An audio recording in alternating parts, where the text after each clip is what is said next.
Number 81 number آتا ہے اپنے بچوں کو قناعت کی تعلیم دیں۔ قناعت سے مراد جو اللہ تعالیٰ نے رزق دیا ہے اس پر شکر کرنے کا حکم دیں۔ یہ نہ آپ بچوں کو ایسی تربیت نہ دیں کہ آپ دوسروں کے بڑے گھر دیکھیں تو دل میں ایک خواہش پیدا ہو جائے ہمارے بھی بڑے گھر ہوں، دوسروں کی گاڑیاں دیکھیں تو یہ بھی خواہش ہو جائے کہ ہمیں بھی بڑیاں گاڑیاں ملنے چاہیے، لیکن اللہ سے مانگے، اللہ سے مانگتے رہیں۔ جب آپ کے لیے وہ گھر یا سواری یا وہ نعمت آپ کے لیے بہتر ہوگی اللہ تعالیٰ اس میں عطا کریں گے۔ یہ نہ سوچا جائے کہ میں مانگوں مجھے کون سا ملے گی۔ دیکھیں آپ اللہ تعالیٰ سے مانگتے رہیں، جس چیز کی آپ کو ضرورت ہے انشاءاللہ جب آپ کے لیے وہ چیز وہ نعمت فائدہ مند ہوگی اللہ تعالیٰ فوراً دیں گے۔ لیکن اگر دوسرے کی چیزوں پر دے کر حسد کرتے رہیں گے تو پھر اس پر یہ ہوگا آپ کے بچے آپ کی اولاد غلط راستے پر چلیں گے۔ پھر وہ جب بڑے ہوں گے پیسہ کمائیں گے، مزدوری کریں گے، کاروبار کریں گے تو اس کاروبار میں پھر وہ ناجائز طریقہ اختیار کریں گے، پھر اس حلال میں حرام ملا دیں گے تو پھر کیا ہوگا کہ ہماری اولاد بڑے ہو کر جوان ہو کر ہمارے بچے رزق حلال نہیں کمائیں گے بلکہ حرام لے کر آئیں گے۔ تو ہمیں اپنے بچوں کو قناعت پر ہمیں اس بچوں کو یعنی کہ تلقین کرتے رہیں بیٹا جو ہمارے پاس ہے اس پر ہمیں شکر کرنا چاہیے، اسی ہی آمدنی پر ہمیں گزارا کرنا چاہیے، اسی ہی آمدنی پر ہمیں شکر اور صبر کرنا چاہیے۔ اگر ہم اس طرح اپنے بچوں کو سمجھائیں گے تو انشاءاللہ بڑا فائدہ ہوگا۔ حدیث میں آتا ہے جب مثال کے طور پر آپ یعنی کہ 1 لاکھ کی پوزیشن رکھتے ہیں تو آپ ایسا کریں اپنے 1 لاکھ والے کو آپ کے پاس 1 لاکھ کی پوزیشن ہے، آپ 2 لاکھ والے شخص کو نہ دیکھیں بلکہ اس کو دیکھیں جو 50,000 کی پوزیشن رکھنے والا ہے۔ آپ کے پاس گاڑیاں ہیں تو آپ بڑے بڑے سواریوں والوں کو نہ دیکھیں بلکہ اس کو دیکھیں جس کے پاس گاڑیاں نہیں ہیں۔ اگر اس طرح کریں گے تو انشاءاللہ آپ کے دلوں میں زیادہ دولت کی ہوس، زیادہ دولت کمانے کی لالچ نہیں پیدا ہوگی۔ جو اللہ تعالیٰ رزق دے گا اس پر آپ صبر کرتے رہیں گے۔ تو 81 نمبر پر ہمیں ملتا ہے بچوں کو قناعت کی تعلیم دیتے رہیں، اللہ تعالیٰ جو عطا کرے اس پر شکر کرنے کی تعلیم کرتے رہیں۔ نمبر 82 نمبر پر آتا ہے ماں بچوں کے دل میں باپ کا رعب، ڈر اور محبت پیدا کرتی رہے۔ یہ اہم مسئلہ ہے۔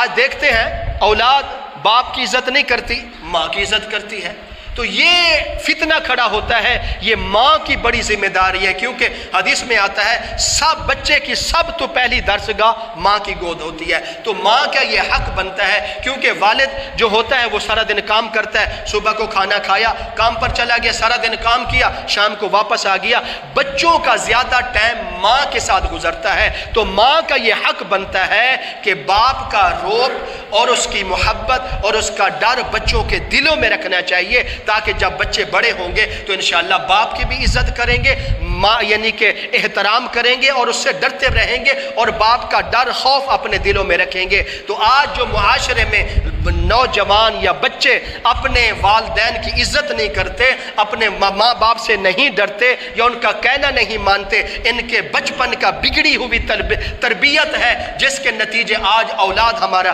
کہنا نہیں مانتی۔ تو اس لیے ماں کی یہ بہت بڑی ذمہ داری بنتی ہے کہ اپنے بچوں کو بچپن میں باپ کا رعب، محبت، ڈر اور احترام کرنے کا طریقہ سکھائے، تاکہ جب بچے بڑے ہوں گے جس طرح ماں کی عزت کرنے والے ہیں اسی طرح باپ کی بھی عزت کریں گے۔ نمبر 83 نمبر پر آتا ہے کبھی فطرتی غصے میں آ کر بچے کو سزا نہ دے۔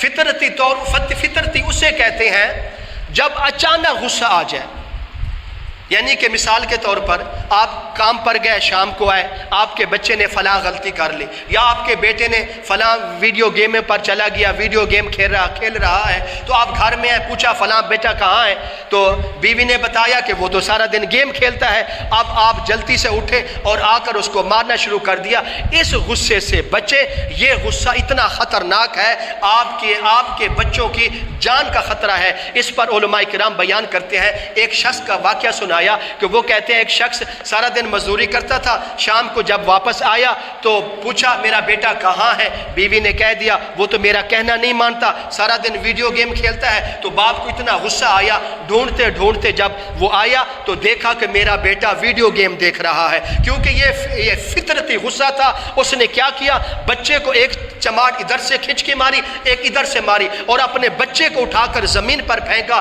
تو اس سے یہ نقصان ہو گیا، بچے کی کمر کی ہڈی، ہریڑ کی ہڈی ٹوٹ گئی۔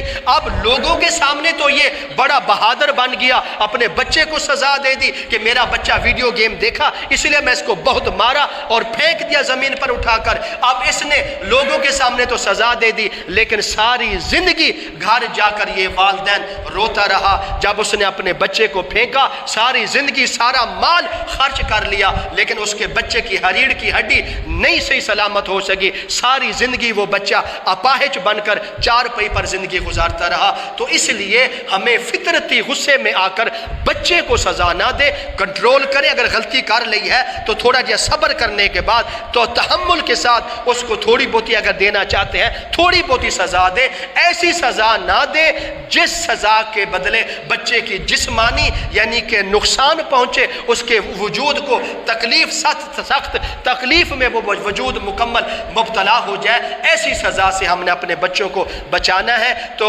یعنی کہ